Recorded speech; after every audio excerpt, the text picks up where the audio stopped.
Well, I first learned I got traded over to the Detroit Tigers, and I roomed with a man named Teddy Gray, and I was there just about a year. And Teddy and I were in a room one night, and he said, I have to tell you something that I'm not supposed to talk about, but knowing you and being so friendly with you, I have to tell you this. And he told me the elaborate scheme how the Giants used a telescope in their locker room in center field and relayed signs to the bullpen and the dugout by a buzzer system. So that was about 2.5 years later. That was probably May or June, I'm going to say, early June of 1954. You know, I never did debate the question of why I remained silent. I just, I think it was in me not to be a crybaby or a sore loser or a whiner or cry over spilt milk. So I just thought that to remain silent was the thing to do. And truthfully, it wasn't going to change the outcome.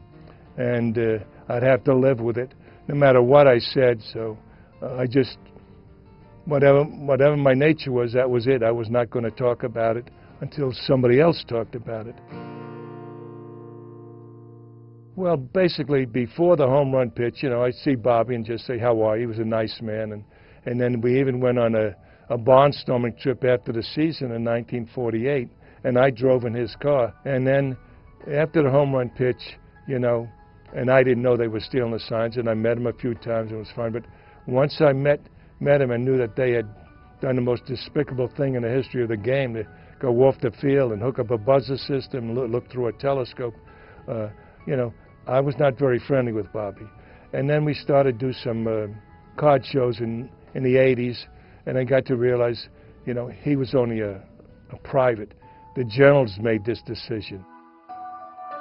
I would say seeing Thompson's ball go in the stand sticks in my craw, you know, and then a little bit in the locker room where writers were trying to talk to me. The thing that I really remember most is that after the game, I was engaged to be married 17 days later, and Ann and her cousin, Father Pat Rowley, he was Dean of Campus Ministries at Fordham, and when I said, why me? You know, I love this game and I do everything right.